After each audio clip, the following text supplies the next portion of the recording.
Pues bienvenidas y bienvenidos todos a esta siguiente charla. Otra vez Manuel nos acompaña, como la otra vez, donde fue muy interesante lo que nos compartió. Y esta vez, basado en otro de sus libros, es basado en una tesina, nos va a hablar sobre una época donde, lo dice en el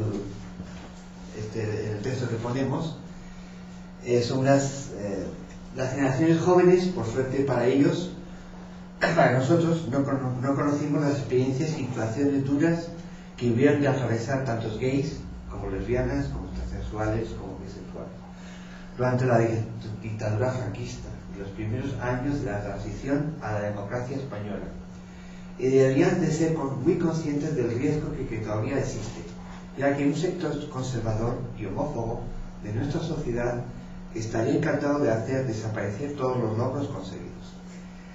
Y Manuel nos va a hablar sobre este tema, esta época de la historia en que ocurrió y nos afectó hoy día. Como sabemos, Manuel es licenciado en Psicología y diplomado en Psicología Clínica. Comienza su andadura en el campo de la psicología en el 72. Su actividad laboral se reparte en dos áreas diferentes. Por una parte, en calidad de psicólogo clínico, ejerce como psicoterapeuta en el tratamiento de personas con problemas de angustia, depresión, ansiedad y autoestima. En el campo cuenta con una amplia experiencia en la ayuda a gays, lesbianas, transexuales y personas portadoras del VIH. Por otra parte, trabaja en el ámbito de las relaciones humanas como consultor senior y es experto en procesos de reclutamiento y selección de personal, por lo que imparte cursos en diferentes escuelas de negocios y empresas nacionales y multinacionales. En el 78 vio la luz su primer libro, Homosexualidad y Represión. En 2005, la editorial Egales publicó su tesis doctoral, La marginación homosexual en la España de la transición. En 2007 dio a conocer su manual de autoayuda, Tal como somos. Y últimamente ha publicado La juventud homosexual. Da un paso a Manuel y ya empezamos. Buenas tardes, muchas gracias Norma. Bueno, quiero daros la bienvenida y agradeceros que una tarde tan lluviosa de carnaval hayáis tenido la deferencia de venir a escucharme, pues yo lo agradezco mucho.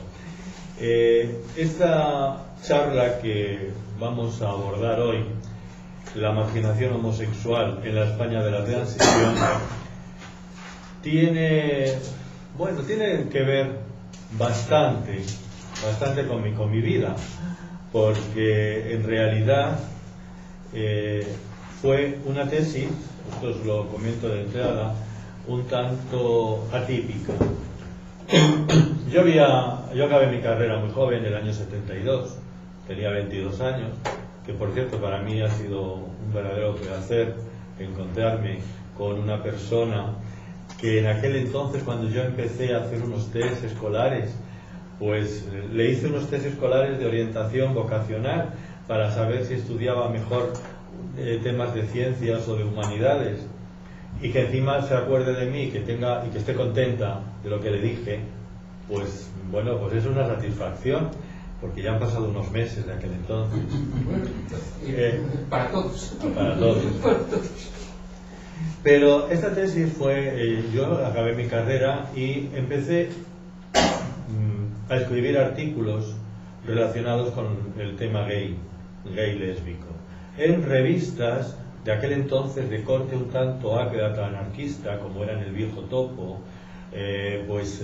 Ozono, Ajo Blanco. Es decir, en esas revistas pues tuve la suerte de poder sacar una serie de números monográficos, algunos, acerca de temas relacionados con la cuestión LGTB.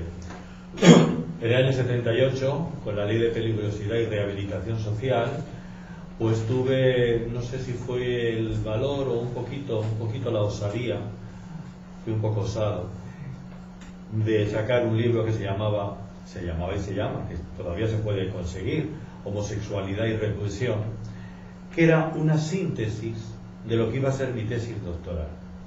Yo en aquel libro del año 78, pues me metía muy seriamente con la ley de peligrosidad y rehabilitación social, que ahora comentaré. Me metía muy seriamente con la doctrina de Pablo VI, que era el Papa de aquel entonces, que, bueno, pues la línea, digamos, de pensamiento de la Iglesia oficial, pues ya sabemos todos cuál es. Y la verdad que tuve suerte, porque tuvo una buena tirada, se vendió bien. Yo estuve haciendo presentaciones en algunas librerías, salí en algunos periódicos y estuve firmando en la Feria del Libro, lo cual hoy día me lo hubiera pensado un poco más, también lo hubiera hecho, porque en aquel entonces yo me la jugué. Me la jugué porque yo me estaba cuestionando muy seriamente, muy profundamente una ley como la Ley de Peligrosidad y Rehabilitación Social, que estaba en vigor. Yo pedía que se derogase y claro, me podían haber cogido y haberme pasado cualquier cosa. Afortunadamente no me pasó nada. Pero cuando yo después, en el año 79, un año después de sacar yo este libro de la homosexualidad y represión, yo acabé mi tesis doctoral. Mi tesis doctoral yo le pedí a un catedrático de la época, que ha fallecido recientemente, no voy a decir quién, porque pasó lo siguiente. Yo le pedí si él estaba dispuesto a defenderme una tesis doctoral relacionado con el tema de la marginación homosexual. Él iba en teoría de liberal y bueno, pues aceptó y me firmó. Yo estuve trabajando hasta pues casi 3 años en el estudio de esta tesis, en donde yo recogía, como luego os comentaré, todos los movimientos de liberación homosexual que surgieron a partir de los años 70 a lo largo y ancho de toda España. Pero en aquel entonces perdón, no había internet, para lo cual yo estuve viajando pues por toda España, por donde estaban los movimientos que estaban un tanto ocultos, clandestinos. No era fácil a veces conseguir esa información, todas las subplataformas reivindicativas, etcétera. Y además aportaba un estudio psicológico, psicoterapéutico, en el que, digamos, desmantelaba todas las teorías homófobas con respecto a nuestro colectivo. Cuando yo la acabo, a mí el director de la tesis no me ayudó nada, me dedicó un par de horas una mañana. Cuando yo acabo mi tesis y se la llevo, pues me dice que no me la va a defender, que haga otra tesis nueva, porque, bueno, pues que no se arriesgaba. La verdad que no me hizo mucha gracia, pero tampoco me generó ningún trauma psicológico. La guardé en un cajón. Durmió el sueño de los justos LGTB, 25 años. Hasta que, aproximadamente 25 años, hasta que en el año 2004, de esas cosas que pasan en la vida, pues un autor, un ensayista importante como es Alberto Mira, que muchos de vosotros conoceréis, saca su libro de Sodoma Chueca. Y en el libro de Sodoma Chueca hace referencia a ese libro que yo había hecho el año 78, y la verdad que me dedica unas cuantas páginas y lo pone muy bien, me pone muy bien. Como se lo había publicado Egales y la editorial Legales y Bercana, Emilia Hernández, pues yo me fui a ver a Emilia Hernández. Ella tenía alguna referencia mía, pero claro, yo había estado 25 años alejado del mundo LGTB, porque había sido un activista. En los primeros años yo estuve colaborando y trabajando en el movimiento Mercurio y luego en el FROC, en el Frente de Liberación Homosexual de Castilla. Pero luego, por razones de la vida, pues me dediqué a temas de psicología laboral y de recursos humanos, y aunque seguí trabajando en consulta con algunas personas gays y lesbianas, pero yo no estaba fuera de, como no estaba en candelero. Quizás muchos pensarían que ya Manuel Ángel Soriano ni existiría después de 25 años. Total, que yo le llevé mi tesis a Mili, este libro concretamente. Le interesó muchísimo y me lo publicaron. Le hice una introducción diciendo que era un estudio hecho hacía más de 25 años. Yo ese estudio lo pasé, porque lo tenía escrito a máquina, entonces no había ordenadores, lo pasé al ordenador, al Word, y está tal cual yo lo hice y lo acabé el año 79. Solamente le quité una línea, todo lo demás es exactamente igual. Le hice una introducción contando un poco, bueno, pues con motivo del matrimonio igualitario, pues diciendo el porqué de esta tesis, que lógicamente yo no soy doctor en psicología, porque como este señor no me quiso defender la tesis, a mí me daba igual ser doctor que no, porque yo en mi trabajo no necesitaba el doctorado, pues tengo la licenciatura, los cursos de doctorado y la tesis publicada sin ser doctor. Pero vamos, para mí esto en el fondo pues es un orgullo más como gay y punto. Entonces Mili la sacó, la publicó. Yo aquel año además me tomé la licencia de dedicársela al presidente del gobierno, José Luis Rodríguez Zapatero, por haber sacado la ley del matrimonio igualitario. Lo pone aquí en el libro, a la atención del presidente José Luis Rodríguez Zapatero, y además se la envié a la Moncloa, que él muy cortésmente me contestó con una carta que yo guardo, francamente cariñosa. Y bueno, os cuento un poco esto porque realmente aquí en este libro está, en cierta forma, una parte de mi juventud, de todos los estudios que yo en aquel entonces en el campo LGTB hice. En España, digamos que las primeras reivindicaciones de los derechos homosexuales empiezan en los años 70. Y además, la Ley de Peligrosidad y Rehabilitación Social fue un revulsivo importante para que nos decidiéramos a rebelarnos. En España existía la Ley de Vagos y Maleantes, que es una ley de la República Española del año 30 y... pues no me acuerdo exactamente, pues del 32 o 33 aproximadamente. Bueno, pues esta ley era una ley en la que, de vagos y maleantes, en la que no se hacía ninguna referencia a los homosexuales.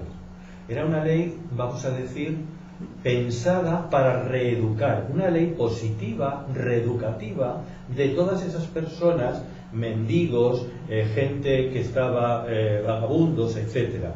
Y esa ley estaba pensada con el espíritu de la República muy en positivo para ayudar a esta gente. Bueno, pues llegó en el año 54, el 15 de julio de 1954, y el dictador Franco la modifica, hace una modificación de la ley en la que introduce el artículo 6, que dice textualmente: a los homosexuales, rufianes y proxenetas, a los mendigos profesionales y a los que viven de la mendicidad ajena, exploten menores de edad, enfermos o lisiados, se les aplicará esta ley para que cumplan todos las siguientes medidas. Bueno, concretamente, ir a un establecimiento de trabajo o a una colonia agrícola a trabajar. Y los homosexuales sometidos a esta medida de seguridad deberán ser internados en instituciones especiales y en todo caso con absoluta separación de los demás. Esta es la modificación de esta ley de vagos y maleantes, que en la época de la República se la conocía la ley con el seudónimo de la gandula. La ley se llamaba la gandula. Pues un casticismo que les debió de surgir allí a los españoles y españolas de aquella época. Bueno, esta ley del año 54 con este cambio, la mantiene en vigor hasta el 4 de agosto de 1970, en la que se considera pues que es una ley poco, digamos, no lo suficientemente represiva para nuestro colectivo. Entonces surge la ley de peligrosidad y rehabilitación social. Además es una ley en la que aparentemente se quiere dar un toque de pseudocientificidad. Es decir, a los homosexuales hay que curarlos. Este es digamos, el espíritu de fondo de esta dichosa ley, en donde se cuenta con la aquiescencia de los psiquiatras oficiales de la época. No voy a decir nombres porque a mí me gusta decir las cosas buenas. Las malas las digo, pero no voy a poner nombres y apellidos porque muchos de ellos ya ni viven y otros pues están ya muy mayores y torpes y jubilados y bueno, pues ya no vale la pena. Pero lo que sí que es cierto es que los psiquiatras oficiales de aquel entonces apoyaron esta ley de peligrosidad y rehabilitación social. Se construyeron 2 reformatorios para, digamos, encarcelar allí a los homosexuales, 2 penales, uno en Huelva y el otro en Badajoz. No, creía que había otro en Manzanares de la Oca. Pues puede que hubiese otro, pero los dos oficiales de la ley son el de Huelva y el de Badajoz. Además con una peculiaridad, porque aún no se les llevaba a los homosexuales activos y al otro se llevaba a los homosexuales pasivos. Y claro, yo digo, ay, aquí que el legislador anduvo corto, porque digo yo, los versátiles, ¿qué hacemos con los versátiles? ¿Nos llevamos una temporada cada uno de los penales? Bueno, no sé bien. Yo, claro, Los bisexuales sí existían. en los bisexuales no existían. Los bisexuales se salvaban porque habían sido, digamos, que seducidos por algún homosexual malo, pero en el fondo lo que ellos querían era la mujer. Bueno, vamos a dejarlo así. Yo creo que queda curioso. Bien, esta ley de peligrosidad y rehabilitación social contó, como os digo, con el apoyo de los psiquiatras, pero claro, había que curar. Y entonces para curar, pues no se les ocurrió mejor idea que inventar lo que se llama la terapia por aversión. La terapia por aversión, que muchos de vosotros quizá la conocéis, habéis oído, no quiero pensar que a nadie se la hayan aplicado, pero sí quiero pensar que muchos la conocéis, pero como otros quizá no, pues voy a hacer referencia a ella. La terapia aversiva consiste en colocar una serie de electrodos en distintas zonas del cuerpo al paciente, y digo paciente porque por la paciencia que tenía de soportar este calvario, pues le colocaban una serie de electrodos en distintas zonas del cuerpo, en las zonas genitales, y se le pasaban una serie de diapositivas. Cuando la diapositiva era de un caballero, de un señorito guapete, pues ¡zas!, descarga eléctrica. Y al mismo tiempo había una cinta en la que se decía que la homosexualidad era un vicio, una perversión, etcétera, etcétera, porque se pensaba que así se iba a hacer una modificación de conducta. Es decir, esto es un tipo de terapia conductista, muy vulgar. No se me ocurre en este momento otro calificativo. ¿Pero española o rusa? No, esta era, vamos a decir que se utilizó mucho en España, pero también vino de otros países. Sí, claro, esto se utilizó también en América. Pero yo, como no solamente fue española, no la inventaron estos psiquiatras iluminados. Estos psiquiatras iluminados copiaron una teoría y una técnica que venía del extranjero. Entonces, ¿perdón? Como López Ibor. Ay, pues puede ser, si tú lo dices será verdad. Pero no es el único, no. Dejadme, por favor. Perdón, dime, Elena. López Ibor recibió un premio de la URSS, cuando era la URSS, porque visitó las clínicas psiquiátricas de la URSS, donde tenían a Víctor Sájarov y todo eso. Y como decía Pascal, los extremos se tocan, pues franquismo y comunismo, pues Claro. se dieron la mano Claro. vía la psiquiatría represiva. Pues esa psiquiatría represiva, bueno, en la terapia, os termino de contar la terapia por aversión. Se ponen una serie de diapositivas de hombres semidesnudos. Y entonces descarga el canto y una cinta que te va diciendo que la homosexualidad es una perversión, etcétera, etcétera. Cuando, en cambio, ponen una diapositiva de una mujer sugerente, no hay descarga. Además, al paciente, por la paciencia, como decía, se le da un emético, un vomitivo, para que conforme va teniendo las descargas eléctricas tenga una serie de vómitos, malestar físico, para condicionar más, para un condicionamiento mayor a su, digamos, a su homosexualidad y que la abandone. Esta es la terapia por aversión. Yo, en mi época de estudiante, estaba acabando la carrera, era el año 71, asistí a una conferencia que dio un psiquiatra catalán, no voy a decir quién, que utilizaba este tipo de terapia. Y entonces esta era una conferencia que nos daban a los estudiantes de psicología del último curso. Bueno, porque en psicología médica los estaban formando y nos estaban contando las últimas novedades, y dentro de las patologías pues nos dieron esta charla. Este médico psiquiatra, delante de nosotros, estudiantes de último año de psicología, reconoció que esa terapia no estaba obteniendo los resultados deseados y que al cabo de un cierto tiempo corto, estos homosexuales, entre comillas, rehabilitados, volvían a recaer y tenían que volver a reanudar la dichosa terapia por aversión. Él mismo lo reconoció.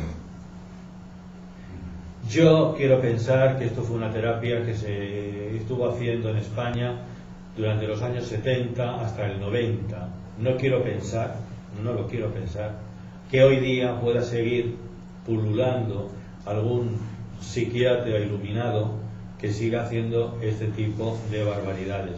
Porque lo que sí consiguió la terapia por aversión en los homosexuales fue aumentar su falta de autoestima, su angustia, su depresión, y hacerles aumentar y fomentar un sentimiento de culpa que fue absolutamente perjudicial, lógicamente. Bien, pues os he contado un poco lo que es la terapia por aversión y quería hacer referencia ahora a cómo surgen los movimientos de liberación homosexual. Sí, pero no, una cosa interesante. Entonces eso quiere decir que las filias tienen mucho más poder que las fobias. O cuando amamos algo, el poder de lo que amamos es mayor que de lo que poder de lo que odiamos, sobre todo si viene de fuera. ¿Te refieres a la terapia por aversión, el asumirla? Vamos a ver, mira, había otro tema. Yo ya no sé si sería un tema de filias o fobias. Puede que tengas razón en lo que dices. Pero es que resultaba que los psiquiatras en aquel entonces, en su formación médica, era tan corta y tan escasa que no tenían herramientas para muy pocas cosas. Hasta tal punto que cuando surgimos la especialidad de psicología, yo soy de la primera promoción de licenciados, anteriormente en España, y la primera promoción es del año 72, anteriormente en España, para ser psicólogo tenías que tener una carrera universitaria, la que fuera, daba igual, y luego con un título universitario accedías a una escuela de psicología y psicotecnia que estaba en la antigua Universidad de San Bernardo, y allí recibías 2 años de carrera, un año común y otro año de especialidad en psicología médica, psicología laboral o psicología pedagógica. Entonces, cuando salimos los psicólogos, es decir, cuando surgimos ya los especialistas en psicología, los psiquiatras, un alto porcentaje de ellos, no nos quieren. No nos quieren. ¿Por qué? Porque nosotros utilizamos unas técnicas que en aquel entonces ellos desconocían, como es la psicoterapia. Sea una psicoterapia de corte humanista, rogeriano, que es mi caso, sea una psicoterapia de corte psicoanalítico, sea conductista, sea la que sea. Pero ellos, de todo eso, estaban muy cortitos de conocimiento. Su, digamos, manera de, entre comillas, curar, eran las pastillas. Que evidentemente, oye, los ansiolíticos, los antidepresivos, muchas veces son necesarios, pero son necesarios con un tipo de psicoterapia a la vez, porque un ansiolítico te va a resolver, o un antidepresivo te va a resolver una angustia en el aquí y ahora. Pero si no vamos al fondo de la cuestión, que es la que ha llevado a que esa persona tenga esa angustia, cuando deje de tomar el ansiolítico, al cabo de un poco de tiempo, va a volver a surgir, es decir, va a volver a aparecer digamos, ese malestar. Si me querías preguntar algo. Una cosa, yo casi sería partidario de que yo dejarle sí, a él dar toda la charla y sí, cuando termine, si queréis damos un turno de preguntas, porque si no, yo creo que es mejor hacerlo de esa manera. ¿Estáis de acuerdo? Yo lo que queráis, ¿eh? O sea, vamos a ver, que yo por eso no voy a No, yo perder el aprovechaba, hilo. como ibas a cambiar de tema ahora y ibas a empezar a preguntar y tal, pero... Bueno, pero luego tú me lo preguntas, que aunque eso que volvemos. No es una pregunta. Bueno, pues entonces luego al final, pero si te parece. Bien, como se estaba diciendo, en los años 70 surgen los movimientos y surgen justamente como un rechazo, un revulsivo a esa ley de peligrosidad y rehabilitación social. El primer lugar donde surgen es en Barcelona. A comienzos de los 70, un movimiento que se llama AVOIS, que hay una serie de personas y uno que tiene un carisma especial, que es Armando de Fluvià, que en aquel entonces él no se llamaba así por miedo a, digamos, a ser detenido y por miedo a la represión policial, y él se hacía llamar Roger de Gaimont. Era una manera de intentar guardar un poco más su intimidad y su privacidad y su anonimato. Pues con la ayuda de los franceses, del movimiento francés, Arcadie, empieza a funcionar este movimiento AVOIS. Este movimiento AVOIS, que lo que está pidiendo fundamentalmente es la derogación de la ley de peligrosidad social, está pidiendo la igualdad de derechos para los hombres y las mujeres, y está pidiendo que sacar de la cárcel a los homosexuales que estaban encarcelados. Era tal el nivel de represión, para que os hagáis una idea, ellos sacan una revista, pero la revista que ellos sacan, y cuando recibe, es decir, esa revista pues tiene una serie de socios que de una manera muy anónima y muy oculta reciben en sus domicilios la mencionada revista.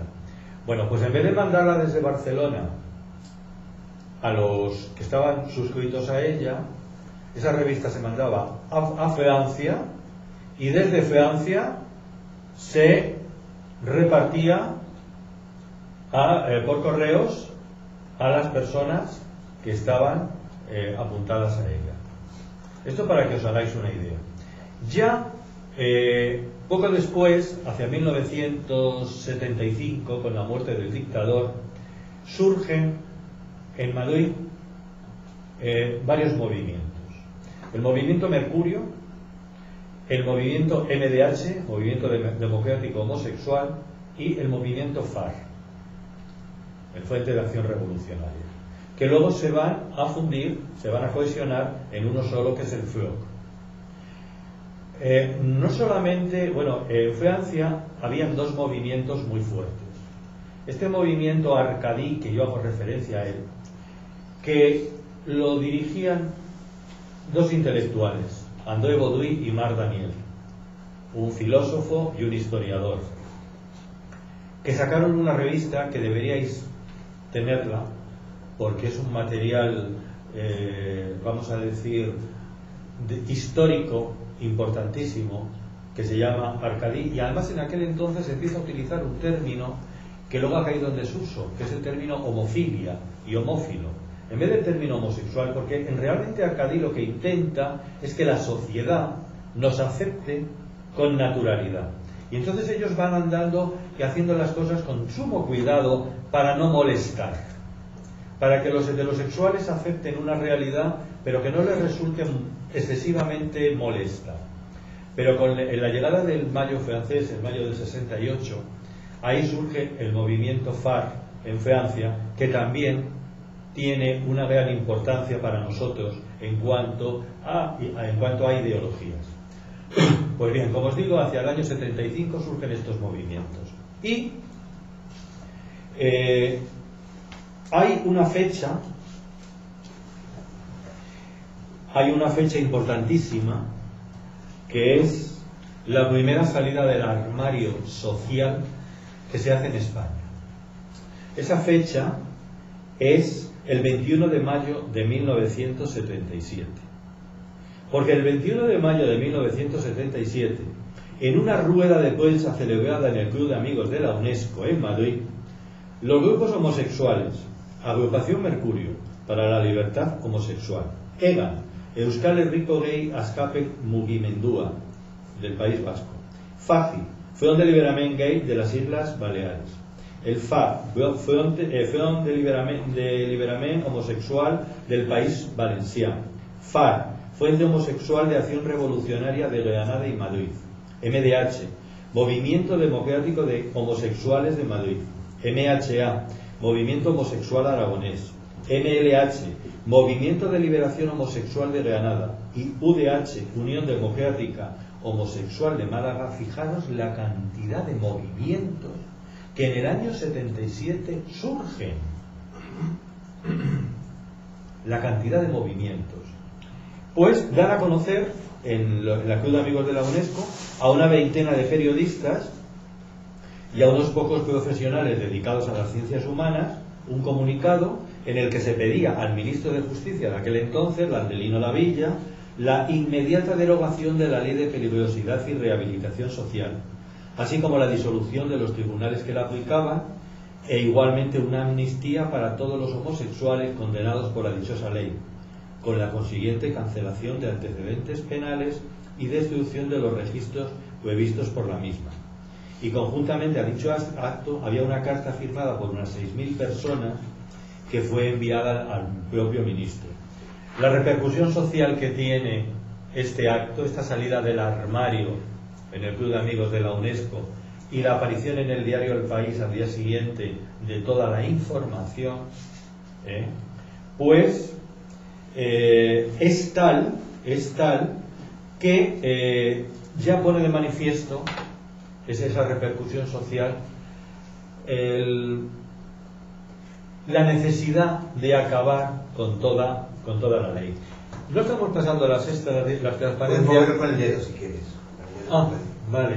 Bueno, pues los movimientos a favor de los derechos. Sí, de los derechos, pero ya vamos a seguir pasando. Que los primeros movimientos que surgen en Europa no nos sirven a nosotros para nada, porque surgen a finales del siglo XIX, concretamente en Alemania, con unos médicos, pero en España, esos movimientos a favor nuestros no tienen ninguna posibilidad. Y todo esto va a desaparecer concretamente en los años 30 por destruida toda la información que hay tanto por los rusos, por el stalinismo, como por los nazis. O sea, tanto la extrema derecha como la extrema izquierda van a cargarse todo el trabajo que habían realizado todos estos colectivos de médicos alemanes y de activistas centroeuropeos. Bueno, eso ya lo hemos visto, lo de la ley de vagos y maleantes, que en junio del 54 se modifica la ley de peligrosidad social, que viene a sustituirla, y como os he dicho, Arcadí y el FARC, movimientos franceses, van a ayudarnos, y la primera salida del armario, que es la que yo os he dicho, y todos los movimientos que como os he comentado. Y bueno, pues a finales de estos años 70 hay un montón de movimientos. ¿Qué es lo que se pide en estos movimientos? ¿Qué es lo que se pide? Pues se pide, como os he dicho, que se derogue la ley, que haya más libertad y que a los homosexuales no se nos considere peligrosos sociales, que es lo que dice la ley. Estaréis pensando, bueno, de las mujeres, de las lesbianas, no estás diciendo nada. Y es cierto, no estoy diciendo nada porque si bien la realidad es que todos estos movimientos piden igualdad de derechos, tanto para gays como para lesbianas, en aquel entonces no se hablaba todavía de asexuales, ni se hablaba de bisexuales, las mujeres no quisieron participar en los movimientos de liberación homosexual. Ellas prefirieron acercarse, las lesbianas, a los movimientos feministas, y la verdad que no fueron muy bien consideradas, pero luego de eso comentaré algo más. Lo que sí quiero hacer referencia, y más aquí, es que aparte de todos los movimientos estos de un corte izquierdista, surgen en España dos movimientos muy importantes católicos, cristianos. La Fraternidad Cristiana de la Amistad, en Valencia, que llevaba un sacerdote, Antonio de Mora, y otro movimiento en Barcelona, Dignitat, llevado por Salvador Guas. Salvador Guas. Le conozco a través de... Ese es del Ciervo, ¿no? De la revista del Ciervo. Bueno, estos dos sacerdotes, suspendidos a divinis y toda una serie de cosas, pues crean dos movimientos muy importantes y con una gran repercusión, que lo pongo aquí. Uno, la Fraternidad Cristiana de la Amistad, liderado por el sacerdote Antonio de Mora, y en Barcelona, Dignitat, por el sacerdote Salvador Guas Figueres. Yo los conocí, y la labor que hicieron, especialmente, sin desmerecer a ninguno, el valenciano, fue impactante, realmente impactante en aquel momento. Porque aquí el movimiento de Valencia, pues los días 1 y 2 de mayo del año 76, acababa de morir el dictador, en el 75, realiza el primer Congreso Internacional de Marginalidad Social. El primer Congreso Internacional, en Burjasot, en Valencia. Y allí van personas de la categoría de Enrique Miret Magdalena, que vosotros seguro habéis oído hablar de él y seguramente habéis leído cosas suyas. De hecho, dio una charla cuando Crismón todavía no estaba en este lugar, cuando estaba todavía en Cogan, el área de asuntos religiosos, vino Miret pues Magdalena. Estaba Enrique Miret Magdalena, Manuel Gómez Beneito, Alberto García Esteve y un catedrático de Sociología de la Universidad de Ámsterdam. Pues en este congreso, para que fijaros un poco el nivel de crispación social que había, el doctor Manuel Gómez Beneito acaba una de sus ponencias con el siguiente párrafo. Acaba una de sus ponencias con el siguiente párrafo. Este médico: epilépticos, hippies, madres solteras, locos, homosexuales, delincuentes, prostitutas, gitanos, vagabundos, drogadictos y alcohólicos, sordomudos, tísicos, varones exhibicionistas, enanos, tullidos, leprosos, sifilíticos, albinos, anarquistas y en general todas las mujeres, así como aquellos cuyas taras son secretas. Dos opciones: la neurosis o las barricadas. Este final de una ponencia me parece, yo en mi libro lo he sacado, está puesto, me parece tan significativo, me parece que está poniéndonos de manifiesto cuál era la realidad social de la España de los años 70, que es que yo me quedo impactado. Evidentemente no hace referencia a personas portadoras del VIH, porque en aquel entonces todavía la enfermedad no había surgido, sino también hubiera hecho referencia a ellos. Pero esa era la realidad social. Los que sois de la generación mía, es decir, pues que ya tenemos unos meses más que los jóvenes, lo habéis vivido. Lo habéis vivido. Yo de todas formas tengo que reconocer que tuve suerte, porque en aquel entonces, que era bastante activista, no me pasó nada. Me podía haber pasado de todo. Pero también era curioso una cosa. Esta ley de peligrosidad y rehabilitación social se la aplicaron mucho más a homosexuales de una baja condición cultural y económica, de una extracción social baja, que a los pobres, que a los que teníamos estudios superiores. Es decir, era como algo que ellos en su inconsciente, en su manera de, no sé cómo decirlo bien, pues sí, totalmente clasista, pues con nosotros se metían menos. Aunque también reconozco que algunos tuvieron serias dificultades. Bueno, no solamente los que fueran universitarios, sino a lo mejor hijos de condes o tal. Sí, bueno, sí. Que a lo mejor no tenían carrera. Claro, porque además algunos de los que, evidentemente y obviamente, en ese 10% que somos de personas LGTB, también los de derechas, ortodoxos y bien pensantes, pues también había gays. No solamente íbamos a ser los de izquierda, ¿no? Y os he dicho antes que las mujeres, y quería hacer aquí un inciso, las mujeres no participaron en estos movimientos de liberación homosexual, cuando nosotros, la verdad, que siempre en todos los movimientos decíamos igualdad de derechos para gays y lesbianas. Y se fueron con los movimientos feministas, que las atendieron fatal, que no las hicieron ni caso, porque las feministas en aquel momento estaban para conseguir unos derechos mínimos de, bueno, pues de una ley de divorcio, ya no digo del aborto, la ley del divorcio, una ley que aprobase la posibilidad de divorciarse, pues temas de violencia de géneros que entonces estaban mucho más encubiertos. Pero es que claro, las mujeres de aquella época, que muchas de ellas obligatoriamente habían pasado por lo que se llamaba la sección femenina de Pilar Cuimo de Rivera, pues habían recibido una pseudoeducación, una patológica educación,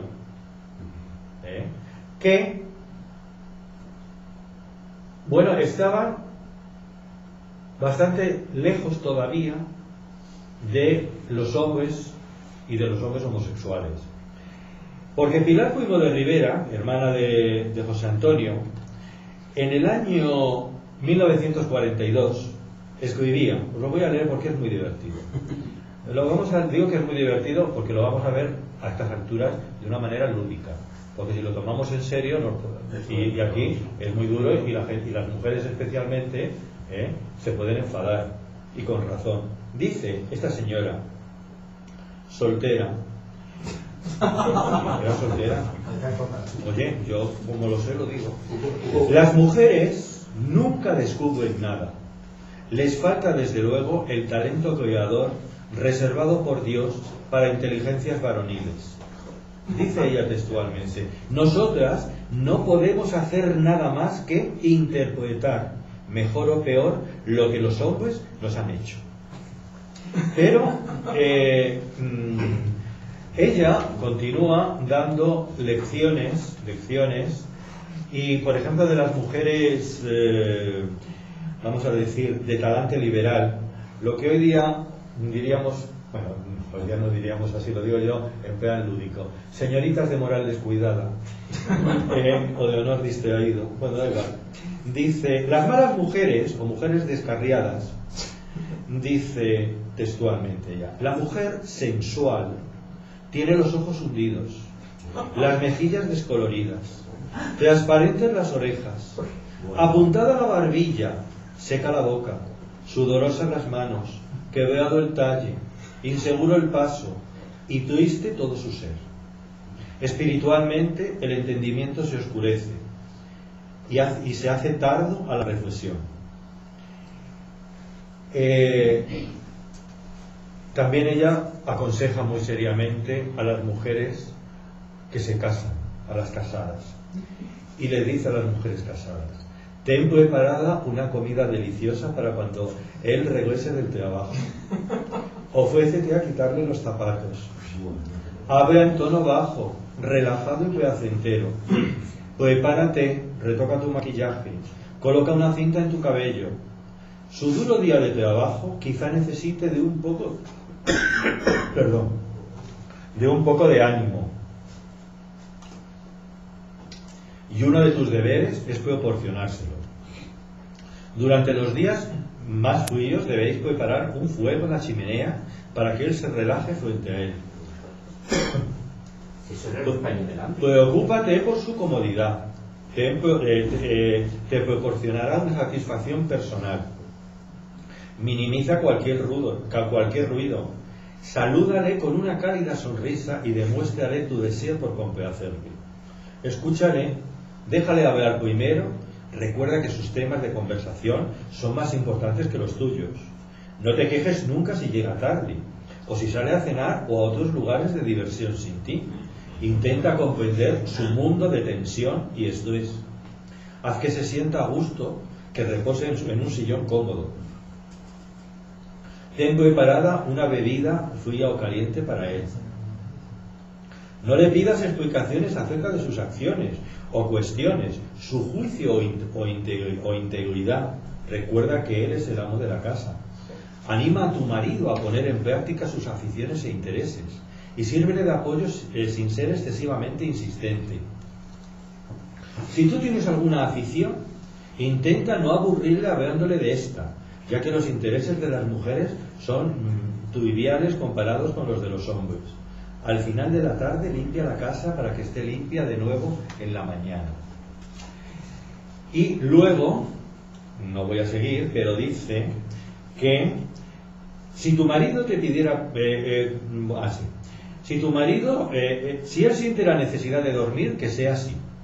No le estimules la intimidad. Si tu marido sugiere la unión, esto es textual de ella, no es mío, entonces accede humildemente, teniendo siempre en cuenta que su satisfacción es más importante que la de una mujer.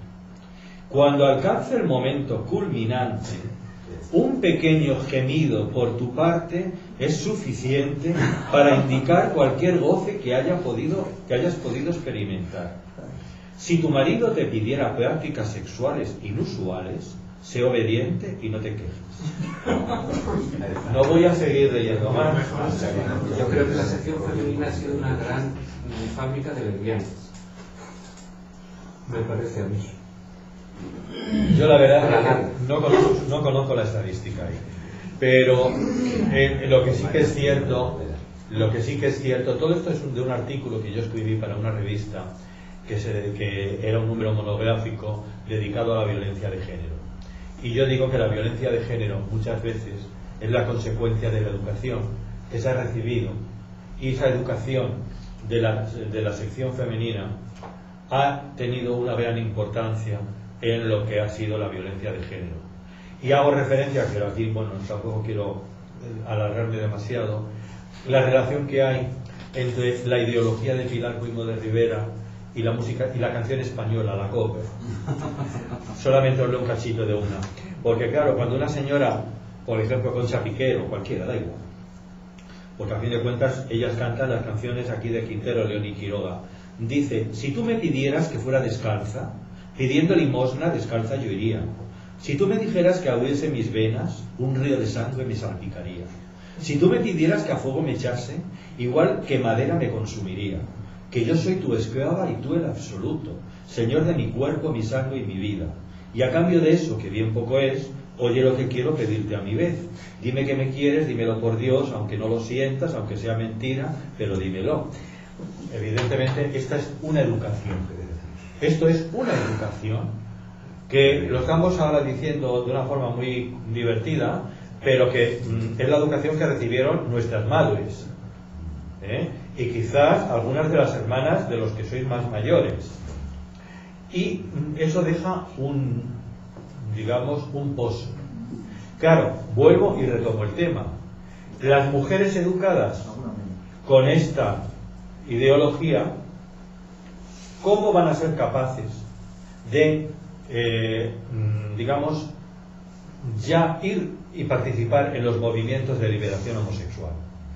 Pues porque están un poco a años luz, porque ellas necesitan otras cosas y porque piensan que van a ser las mismas mujeres, sus compañeras mujeres, las que las van a entender. Aparte de esto, es que las lesbianas, en aquel entonces, no había visibilidad de ellas. Es decir, veíamos esas 4 lesbianas, vamos a decir, con unos rasgos más marcados, porque además es curioso, tanto en los gays como en las lesbianas, con el paso del tiempo. Los gays, se entendía que los gays de los años 60, 70, tenían que ser las locas, las mariquitas locas, que iban, digamos, manifestándose de una manera, entre comillas, poco masculina, poco varonil. Pero también eso tenía que ver con la educación, porque siempre se decía que bueno, no se decían los gays, los maricones, pues eran, digamos, copias de las mujeres. Y entonces, pues claro, había que copiar el estilo de la mujer. Entonces, de ahí, digamos, hay una feminización social de algunos gays justamente por esta ideología franquista. Y las mujeres lesbianas pues tenían que masculinizarse. Y entonces, ¿qué mujeres lesbianas se veían? Muy poquitas. Muy pocas mujeres, quizá con un estereotipo más masculino, pero que tampoco se les daba importancia, porque en realidad al régimen las lesbianas les interesaron muy poco. Interesaban los gays, los homosexuales, porque se pensaba que el hombre tenía que ser el macho dominante y además el que favoreciera que hubieran más hijos, aumentar la población. Y eso también estaba ahí. Todos estos movimientos de liberación homosexual, con el paso de los años, fueron cambiando, se fueron transformando, y surgió algo espantoso, que fue la pandemia del VIH. La pandemia del VIH cegó totalmente la vida de tantos y tantos homosexuales de los años 70, 80, porque todavía no habían salido los antirretrovirales, que empiezan a tener ya una validez, empiezan a ser útiles a comienzos de los 90, porque anteriormente, aunque había algún medicamento, no servía de mucho. Y hay una cantidad enorme, desgraciadamente, de personas que desaparecen. A mí me parece que, y me llama mucho la atención, hay una cosa que me llama la atención, y con esto acabo, y es que los activistas más jóvenes, los que ahora tienen pues 10 años, yo tengo 65, pues los que tienen 10 años menos que yo, 10, 12 años menos que yo, que hicieron una labor, que han hecho una labor valiosísima, que yo no se la cuestiono en absoluto, pero la realidad es que ellos, ya cuando empezaron a hacer su trabajo, tenían mucho terreno resuelto y mucho terreno segado, por la generación mía, que fue la que realmente lo pasó mal, porque fue la generación a los que se nos detuvieron, aunque no fue mi caso, a los que se nos torturaron, aunque no fue mi caso, pero la de muchos sí, la generación a la que se les aplicó la ley de peligrosidad y rehabilitación social. Y cuando ellos ya empiezan su labor, ya ha surgido el nuevo Código Civil, el nuevo Código Penal, ya estamos en otra época y evidentemente han hecho una labor fantástica. Pero a mí me parece que entre que han fallecido muchos de la generación anterior y que tampoco estos han hecho el reconocimiento que se debería por todos los que se fueron,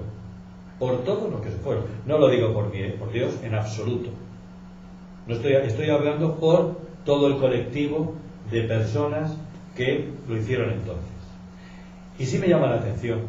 Y luego también me llama mucho la atención que después de la ley del matrimonio igualitario del 2005, las generaciones más jóvenes piensan que ya está todo conseguido. Y no es verdad. Bueno, mi pareja me dice que está casi todo conseguido y que a veces me quejo, nos quejamos, no sabemos de qué. Me lo dice un poco medio broma, medio en serio. O sea, no me lo dice muy en serio, porque si no yo me enfadaría. Y no me enfado. Entonces, lo que sí que es verdad, que hay muchas cosas que no hemos conseguido. La lucha contra la homofobia. El pensar que en un momento determinado un gobierno, digamos, muy de derechas, pueda, aun cuando ha llegado el Tribunal Constitucional y ha dicho que la ley es totalmente legal, etcétera, no creo que vaya a pasar nada de eso, evidentemente, porque ahora están con otras cosas. Pero lo que sí que es cierto es que nosotros todavía la homofobia que hay en la sociedad, y estoy hablando de la sociedad española, que no es muy homófoba, pero pensar en otros países del extranjero, en África, donde todavía hay creo que ha sido en Uganda, donde un presidente de gobierno totalmente irracional ha dicho, bueno, ha firmado una ley en donde a los homosexuales se les encarcela de por vida. Claro, es un tema muy serio, porque esto ya no es una cuestión, la homofobia, solo de España. Es que nosotros debemos de tener unas miras mucho más universales, y ahí creo que nos queda todavía mucho por conseguir. Y las nuevas generaciones, pues yo las veo mucho más dirigidas a lo que es el aspecto lúdico, divertido, que me parece muy bien. Y cuando llega el orgullo, me parece fantástico que haya carrozas y que se monte todo el escandalazo que se monta, porque es una manera de reivindicar, que yo estoy totalmente de acuerdo, ojo. Pero sí he hecho en falta una conciencia de, digamos, de memoria histórica, porque nunca sabemos qué puede suceder, y porque además creo que es bueno que la reivindiquemos. Con esto, pues yo quiero terminar. Podría contaros muchas más cosas, pero tampoco me quiero alargar, porque llevo una hora, ya está bien, ya me he alargado mucho. Las mujeres, como os he dicho, van a retomar y van a participar en los movimientos de liberación pues a partir de los años 90. Y el mayor mérito que han tenido en los últimos años los movimientos de liberación es la lucha, el trabajo que han realizado a favor del VIH, tanto CESIDA como en COGAN, Entender en Positivo, Nexus y otras asociaciones. Creo que ha sido una labor fantástica para las personas seropositivas y una ayuda para los distintos gobiernos que les han solucionado también muchas papeletas. Sí, hay una cosa, con esto acabo, que me llama la atención, y es que en los movimientos, y con esto quería decirlo, los movimientos de liberación, cuando yo era jovencito, los militantes no eran muy numerosos. Pero es que veo que los movimientos de liberación actuales, y yo los conozco porque he sido socio de COGAN, por ejemplo, bastante tiempo, y he colaborado con ellos en temas de VIH, y siempre que me llaman, porque les tengo un enorme cariño, participo en las charlas que me piden, o quien me la pida, lo hago de mil amores. Pues tampoco hay muchos socios. Es como si los movimientos no tuvieran suficiente gancho para atraer más activistas. Y yo digo, si somos un 10% de la sociedad LGTB, la de cosas que podríamos hacer un 10%, porque yo me temo que ni un 1% de ese 10 está participando en los movimientos de liberación, cuando hay tantas y tantas cosas que hacer. Nada más, acabo. Me podéis preguntar todo lo que queráis, yo contestaré pues lo mejor que sepa.